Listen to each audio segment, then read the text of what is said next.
Hi guys, welcome back to the channel. Today I've got 3 replays in the British Tier 10 Tech Tree light tank, the Manticore. Now if you do like the video, as always, don't forget to like and subscribe down below, as it really does help out the channel.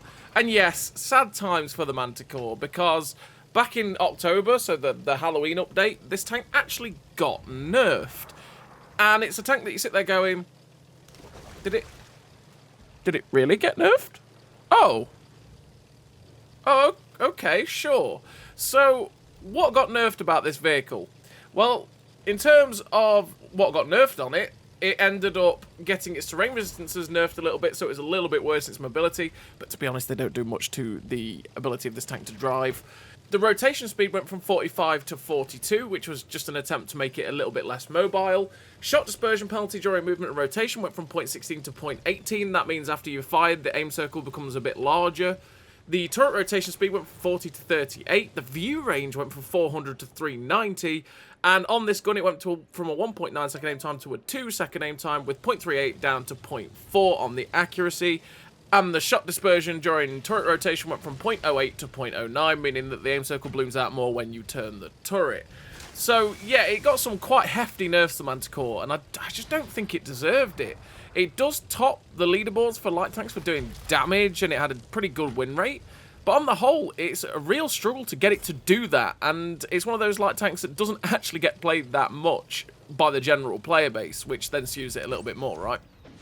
But the nerfs were just a bit harsh. I mean, 400 view range down to 390, that hurts its capacity of scouting. You lose that 10 meters of view range, that is massive. The gun takes a little bit longer to aim in and is a little bit more inaccurate when firing. And that's about all it had over some of the other light tanks, is the fact that its camo is always fantastic, which is something for it, and it's always been one of the stealthiest tier 10 lights. But it's also had one of the best guns in terms of its performance, which is why it does so much more damage, because you have to make sure that you're going to hit your shots, because the DPM is so terrible on this vehicle, and you don't have the, well, you didn't used to have the most ammo in the universe. So basically, when you played this tank, a lot of people always made sure, it's kind of like the Rhinoceronte in a way, when the Rhinoceronte had one of the best hit rates for a tier 10 heavy tank. It's because of the fact that it takes so long to fire, that you make sure you're going to hit that shot. You will make sure, and because you've got the fantastic camo to be unspotted in some certain situations, it means that you get the chance to be able to get your shots fully aimed and make sure that you're going to hit those shots. So hurting the capacity of the gun was something that's just very harsh. The fact that they hurt the view range as well. The view range one is horrible. And then on top of that, obviously, we've got the Technodrome that's come out as part of the Teenage Mutant Ninja Turtles collaboration, which, even though it's a TD and it actually has worse mobility, ever so slightly, generally it does everything better than the Manticore, which is just a sad, sad time. So it is a sad time for the Manticore. But does that mean you can't have you can't have good games in it? No, you can still have bad games in it, you can still have good games in it, you can still have a good time with it. It's just, it does take a lot to get the most out of this vehicle. You've really got to know what you're doing and where you're going, and what positions are best for this vehicle. So, the Manticore does have a 68 km/h top speed, with that 25 km/h reverse speed, which means it still goes forward pretty quickly, and it still reverses pretty decently as well. 500 horsepower engine is 40.32 horsepower per ton ratio, which is where it's much better than the Technodrome in terms of its mobility. You got 20% internal fire chance, which means if you get shot in the front, generally you're going to get set on fire, and it does happen with the Manticore too. You got 42 degrees a second on that hull rotation speed, which isn't inherently slow, but what used to be faster, which is always sad for it. The ground resistances, like I say, even though it got a nerf to those ground resistances, they don't hold the tank back whatsoever. 499 meters of view range means that you can still spot for yourself pretty well, but it's not the level of view range that you had before. That extra 10 meters does make a lot of difference, especially when you're getting percentage increases to your view range through perks like situational awareness and stuff like coated optics.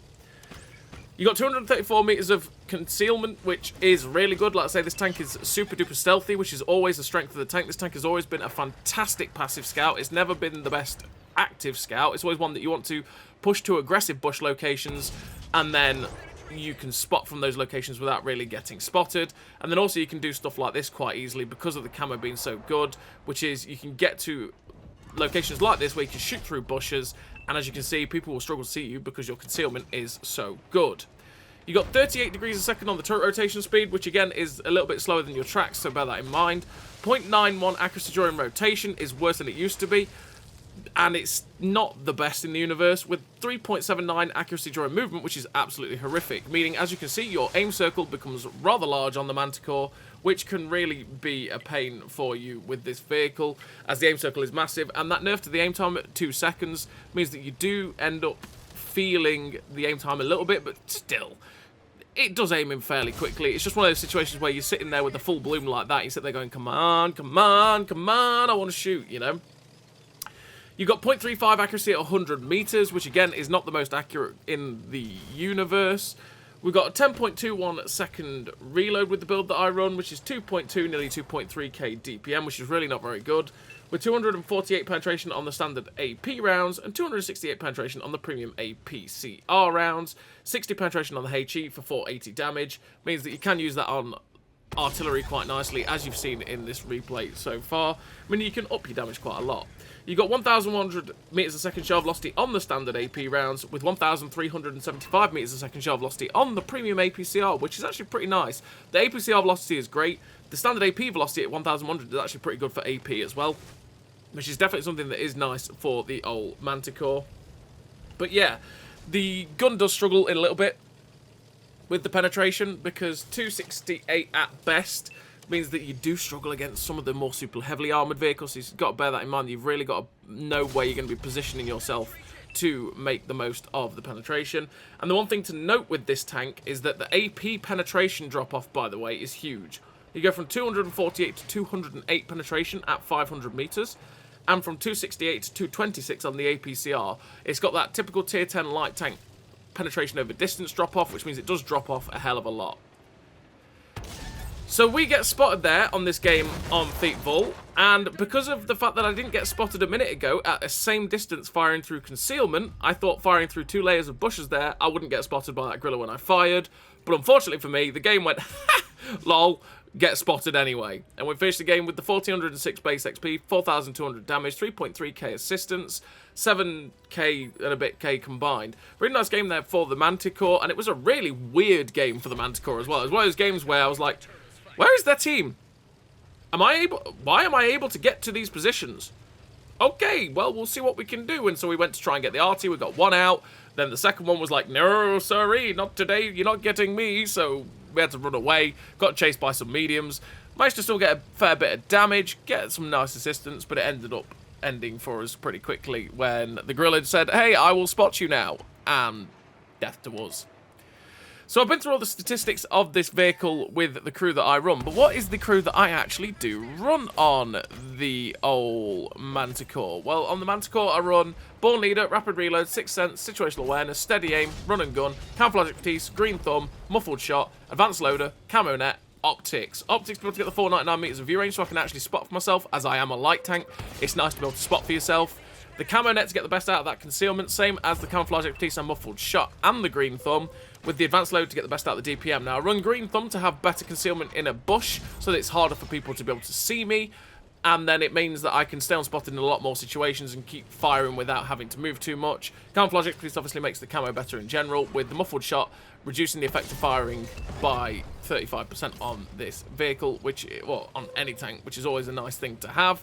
And that's what I thought might save me a little bit when I was firing at that griller when he spotted us, but yeah, he still spotted us. We've got the Steady Aim to make the accuracy generally better, because it is a derpy gun if you do not help the accuracy.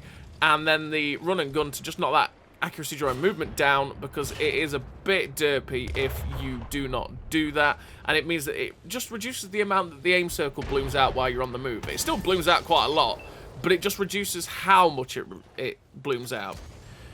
And then we run the Advanced Load, like I say, with the better DPM, the Camouflage Net, and the Optics. With the equipment, if you feel like the concealment's good enough for you, you could quite happily drop the Camo Net, although I wouldn't recommend that realistically for the Manticore, because that's what makes the Manticore special. And then run the Gun Stabilizer. And the reason I say run the Gun Stabilizer is because, as you've seen, the gun handling is pretty tragic, especially with how big the aim circle becomes. When you get it fully aimed, it can be pretty nice. But because the aim circle becomes huge, the Gun Stabilizer can make that so much better and will be less frustrating to use. And it's one of those things that you could also decide to drop the Advanced Loader, right? And just accept the fact that you've got terrible DPM on the Manticore and go, okay, I've got terrible DPM on the Manticore. You know what? If it means that I'm going to hit less shots because my aim circle is massive, I may as well accept the fact that I've got bad DPM and make the aim circle smaller while on the move and during rotation by running the gun stabilizer, and it means that even though I've got less DPM, I actually hit more shots easier, right? So you could do that as well. So this second game, we are on this map, which is Cliff. We're up to 1934 damage so far, 1485 assistance. We were just trying to see if we could respot the Waffle E100, but we couldn't quite see him because we've got enough people trying to shoot. And that's where that loss of the view range is a bit of a pain for something like the Manticore, because it's like, we probably would have spotted that guy before then, but hey-ho. We load the APCR because I really do want to try and go after the 257 if I can. Maybe go after anything that's in their base. So we end up getting spotted by that 257. But I decided, okay, you know what, no, screw the 257. I'm going to go down and find the Waffle E100. The Waffle E100 actually managed to shoot us without getting spotted, but then got spotted eventually because we got close enough. Again, that tank has absolutely no camo, and the view range at 499 is really not bad. It's really pretty okay, right? But for a tier 10 light, it's just not great, as a lot of tier 10 mediums have 400, 410, 420. They have way better view range than you, and they have the better mobility or similar mobility for some of them, right? And they have better guns, way better DPM. I mean, consider something, I mean, I'm going to say an M60, right? Yeah, I'm going to say an M60. It's not really got any camo. But it's got mobility that gets up to 60. It's got a little bit of armor that can ricochet shots, but it's not the best armor in the universe. But it's got a gun that is stupidly accurate. It's stupidly good. It's got DPM that's nearly 4K, or is 4K. So that means it's got 1800 better DPM than you. And naturally, it's a medium tank, so it's going to. But it's got 420 view range. So it actually scouts better than you. The only thing that goes against the M60 in that scouting capacity is the fact, naturally, it doesn't have very good camo. So it sits there going, okay, I'm spotted all the time, but I'm still spotting people at further distances, and generally, it will spot better than a Manticore because of the view range. And it will actually outspot you in Mr. Manticore. Well, I say outspot you. You will spot it way before because its camo is terrible. But in terms of the fact that you can't hide from an M60 too easily in a Manticore because the view range of the M60 is so good, right? But that's just the level of the view range difference, and the fact that some of the light tanks in tier 10 do have worse view range than the mediums.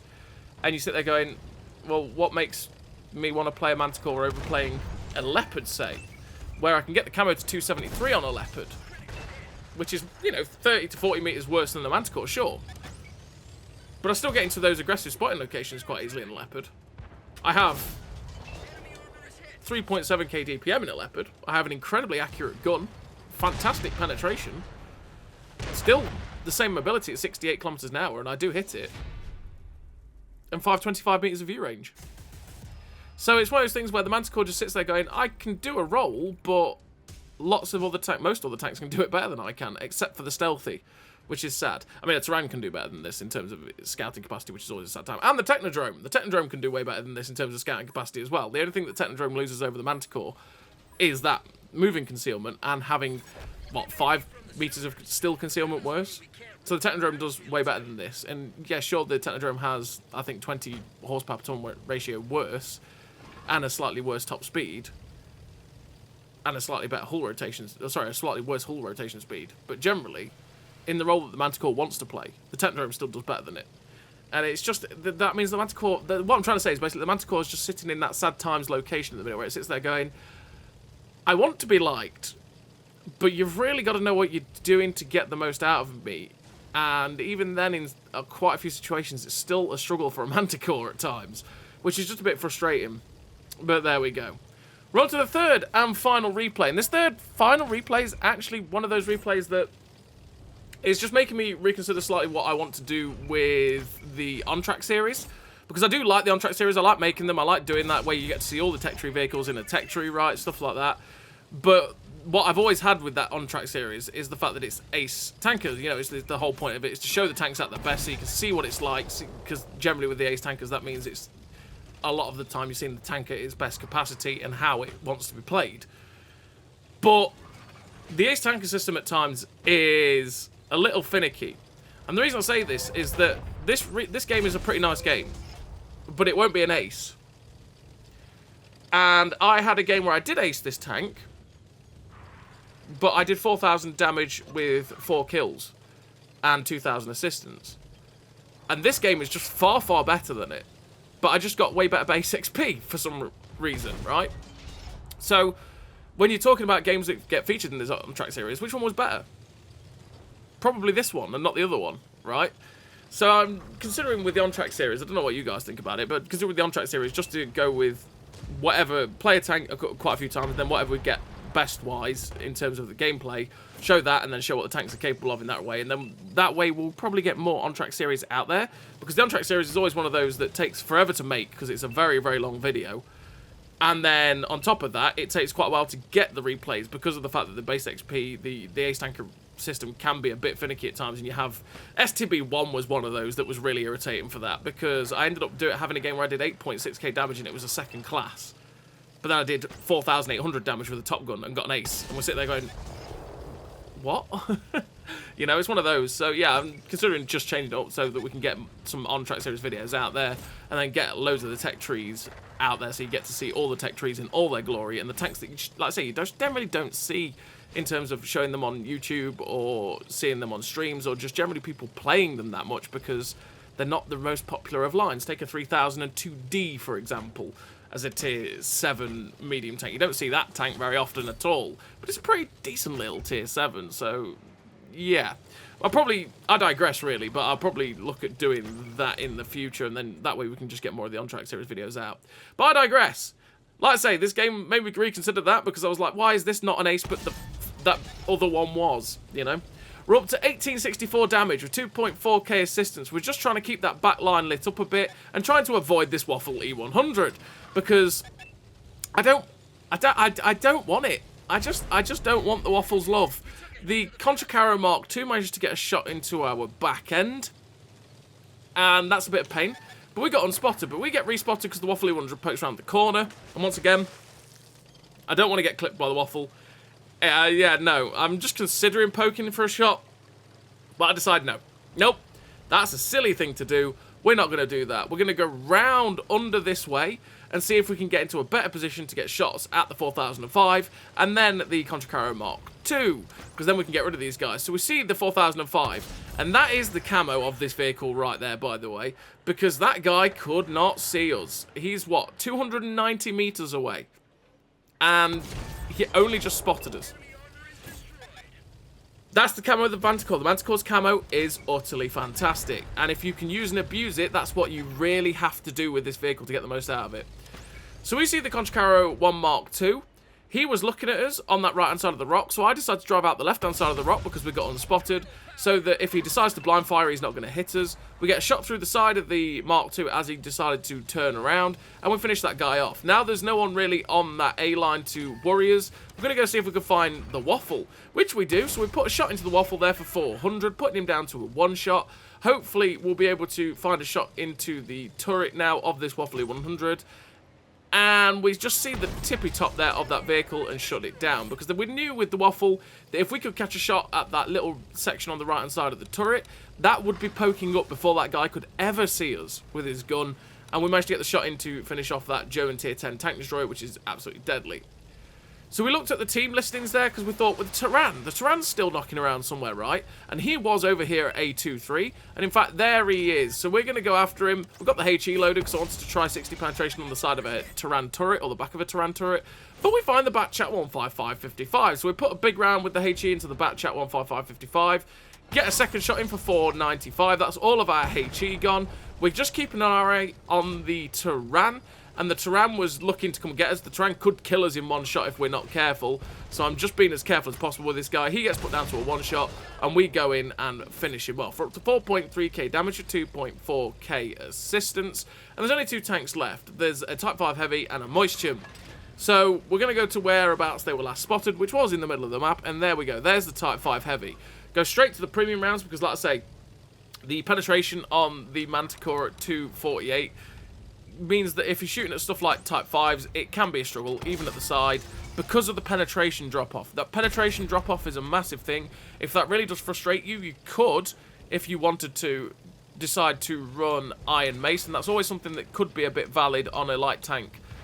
Well, any of the tier 10 light tanks, to be fair, because it will reduce the effect of range on your penetration, as you'll get 220 pen over 500 meters instead of 208, and you'll get 238 on the APCR, which is better than it was, but it's still not great.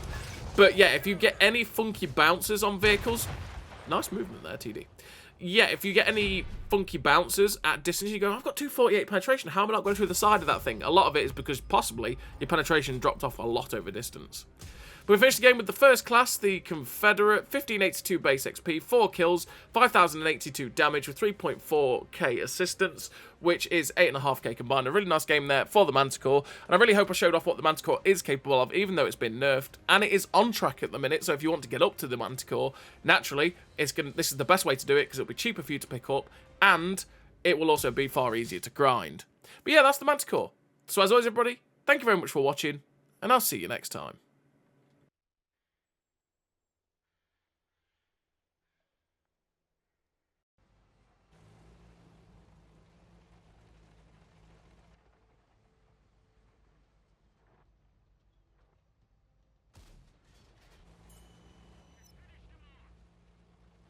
A great success!